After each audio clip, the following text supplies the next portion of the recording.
Hello everyone, in this video we are going to study class 10 science chapter 2 acid bases and salt. Topics to be covered in the chapter: acid base and salt, indicators, chemical property of acid base and salt, pH scale, pH in everyday life, some salt. 5 salts के बारे में हमें इस chapter में पढ़ना है: caustic soda, bleaching powder, baking soda, washing soda, plaster of Paris. Acid base in salt का introduction और इंडिकेटर्स के बारे में हम ऑलरेडी कवर कर चुके हैं। अगर आपने आगे के टॉपिक्स को अच्छे से पढ़ना है, एसिड बेस सॉल्ट्स की फिजिकल प्रॉपर्टीज और इंडिकेटर्स के बारे में, इस वीडियो के डिस्क्रिप्शन में आपको एक लिंक मिल जाएगा। वहां उस वीडियो को देखने के बाद आप आगे स्टडी कर सकते हैं। आज हम पढ़ने वाले हैं chemical properties of acid base in salt के बारे में। तो चलिए शुरू करते हैं। फर्स्ट रिएक्शन है, जब एक एसिड मेटल के साथ रिएक्ट करता है तो बनता है सॉल्ट और हाइड्रोजन गैस। यहाँ पे हमारे पास HCl एक एसिड है, जिंक जो है वो एक मेटल है, और जो सॉल्ट बन रहा है वो है जिंक क्लोराइड और हाइड्रोजन गैस रिलीज हो रही है। सेम ऐसे ही H2SO4, इसे हम कहते हैं सल्फ्यूरिक एसिड, और यहाँ पे ये मेटल है जिंक। ये रिएक्ट करने के बाद बना रहा है जिंक सल्फेट, जिसे हम कहते हैं एक सॉल्ट, और यहाँ पे हाइड्रोजन गैस रिलीज हो रही है, बाहर आ रही है। आप इस रिएक्शन में इस जो डायग्राम है इसमें भी देख सकते हैं कि यहाँ पे हाइड्रोजन गैस के बबल्स बन रहे हैं जब हम डाइल्यूट सल्फ्यूरिक एसिड में जिंक ग्रेन्यूल्स मतलब जिंक के कुछ टुकड़े इस टेस्ट ट्यूब के अंदर डाल रहे हैं, तो हाइड्रोजन गैस बन रही है। और इस हाइड्रोजन गैस को हम डिलीवरी ट्यूब के थ्रू सोप सॉल्यूशन में लेके जा रहे हैं। जब सोप सॉल्यूशन में कोई एयर जाती है तो कुछ बबल्स बन के आते हैं, और इस बबल्स के कारण से हमें दिखता है कि ये कुछ गैस है या कुछ हवा है जिसके कारण से बबल बन रही है। और जब हम बर्निंग कैंडल लेके आते हैं तो यहाँ पे burning of hydrogen gas with pop sound हमें सुनाई देती है।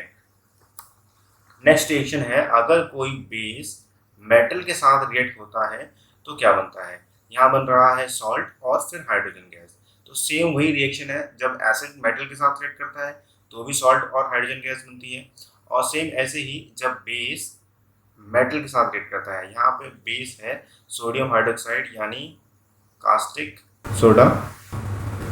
सोडा, और यहाँ पे जिंक एक मेटल है, और जो सॉल्ट बन रहा है सोडियम जिंकेट, और यहाँ पे हाइड्रोजन गैस। तो सेम वही रिएक्शन हम यहाँ पे देख रहे हैं। अब की बार हमने टेस्ट ट्यूब में सोडियम हाइड्रोक्साइड एक बेस डाल रखा है और यहाँ पे जिंक के कुछ टुकड़े हैं। यहाँ पे जब रिएक्शन हो रही है तो हाइड्रोजन गैस बन रही है, और ये जो हाइड्रोजन गैस है इस डिलीवरी ट्यूब से सोप वाटर यानी सोप सॉल्यूशन के अंदर जा रही है, और वैसे ही बबल्स बन रहे हैं। और इस हाइड्रोजन गैस को टेस्ट करने के लिए हम जब बर्निंग कैंडल लेके आते हैं तो ये पॉप साउंड के साथ रिलीज होता है। ध्यान रखिएगा, यहाँ पे एक नोट लिखा हुआ है, hydrogen gas come out from these reaction burst with pop sound when we bring burning candle near it. ध्यान रखिएगा, हाइड्रोजन गैस जब भी आती है बाहर, वो पॉप साउंड के साथ बर्न होती है। नेक्स्ट की तरफ चलते हैं। यहाँ पे ये थर्ड रिएक्शन है, एसिड मेटल कार्बोनेट्स या मेटल हाइड्रोजन कार्बोनेट के साथ रिएक्ट करता है तो salt, carbon dioxide and water release होता है। तो यहाँ पे हमारे पास एसिड है HCl hydrochloric acid, metal carbonate है सोडियम कार्बोनेट, सॉल्ट बन रहा है सोडियम क्लोराइड, कार्बन डाइऑक्साइड और वाटर यहाँ पे रिलीज हो रहा है। सेम ऐसे ही अगर हमारे पास एसिड है हाइड्रोक्लोरिक एसिड, और मेटल हाइड्रोजन कार्बोनेट के तौर पे हमारे पास है सोडियम हाइड्रोजन कार्बोनेट, जिसे हम बेकिंग सोडा भी कहते हैं। बेकिंग सोडा जो बेकिंग इंडस्ट्री में यूज होता है, यहाँ पे बन रहा है कार्बन डाइऑक्साइड वाटर के साथ यहाँ पे सॉल्ट।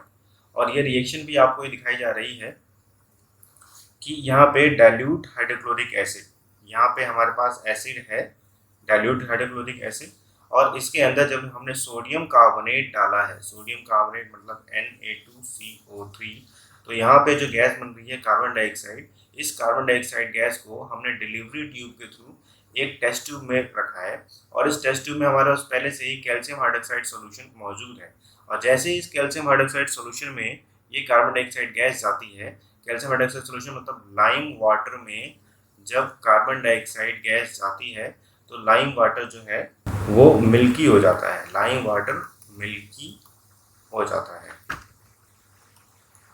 अगर हम दूसरी तरफ देखें बेस के साथ क्या होता है, तो बेस मेटल कार्बोनेट्स या मेटल हाइड्रोजन कार्बोनेट के साथ कोई रिएक्शन नहीं करते। यहाँ पे ध्यान रखने वाली बात यह है कि जो कार्बन डाइऑक्साइड रिलीज हो रही है, carbon dioxide come out from these reaction turns lime water milky. Carbon dioxide जो रिलीज हो रही है इस रिएक्शन के दौरान ये लाइम वाटर के साथ, ये कार्बन डाइऑक्साइड है और ये हमारा लाइम वाटर है, इसके साथ कैल्शियम कार्बोनेट बनता है और वाटर। कैल्शियम कार्बोनेट के कारण से ये मिल्की हो जाता है। आप यहाँ पे टेस्ट ट्यूब में देख रहे होंगे ये ट्रांसपेरेंट सोल्यूशन है। जैसे ही हमने कार्बन डाइऑक्साइड इसके अंदर पास करी तो ये कुछ मिल्की हो गया। लेकिन यहाँ पे ध्यान रखने वाली बात ये है कि when excess carbon dioxide is passed in lime water it becomes transparent. अगर इसी मिल्की सॉल्यूशन में कैल्शियम कार्बोनेट के कारण जो मिल्की सॉल्यूशन है इसके अंदर अगर और भी ज़्यादा कार्बन डाइऑक्साइड ऐड करते हैं तो यहाँ पे बन जाता है कैल्शियम हाइड्रोजन कार्बोनेट टेट्रा में, यानी मिल्कीनेस जो है वो डिसअपियर हो जाता है। मिल्कीनेस मतलब ये दोबारा से ये जो वाइट सॉल्यूशन है ये दोबारा से ट्रांसपेरेंट हो जाएगा अगर हम इसके अंदर कंटिन्यूसली कार्बन डाइऑक्साइड को ऐड करते हैं। तो नेक्स्ट रिएक्शन है जो आपने बहुत पहले भी पढ़ चुके हैं, 5th-7th क्लास में पढ़ चुके हैं। एसिड बेस अगर रिएक्ट करते हैं तो सॉल्ट बनता है, वाटर बनता है और अधिक हीट रिलीज होती है, हीट भी रिलीज होती है। यहाँ पे हमारे पास एसिड है हाइड्रोक्लोरिक एसिड, यहाँ पे है NaOH सोडियम हाइड्रोक्साइड यानी कास्टिक सोडा। सॉल्ट बन रहा है common salt NaCl, common salt कहते हैं हम इसको। कॉमन सॉल्ट का मतलब है कि हम इसे साधारण तौर से अपने घर में यूज करते हैं। और वाटर, यहाँ पे एक कार्टून के थ्रू आपको दिखा रखा है कि एसिड रेड कलर में है, बेस ब्लू कलर में है और जो सॉल्ट बन रहा है वो कुछ ग्रीन कलर का है और एक सॉल्यूशन है यानी वाटर के साथ है।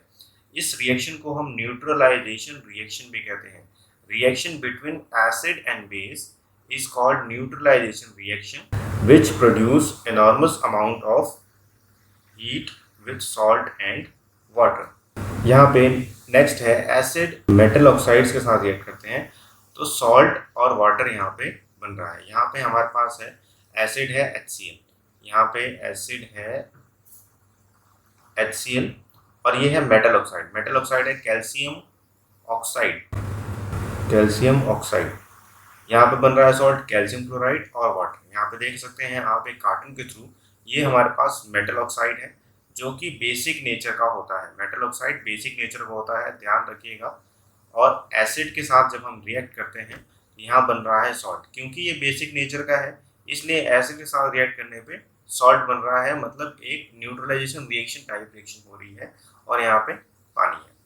नेक्स्ट रिएक्शन है बेस नॉन मेटेलिक ऑक्साइड्स के साथ जब रिएक्ट करता है।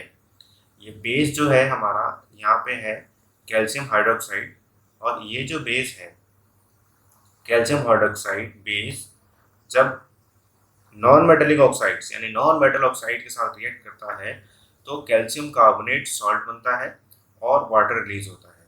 ध्यान रखिएगा बेस के जो नॉन मेटेलिक ऑक्साइड्स होते हैं, नॉन मेटेलिक ऑक्साइड यहाँ पे कार्बन डाइऑक्साइड है, इनका जो नेचर होता है वो एसिडिक नेचर होता है।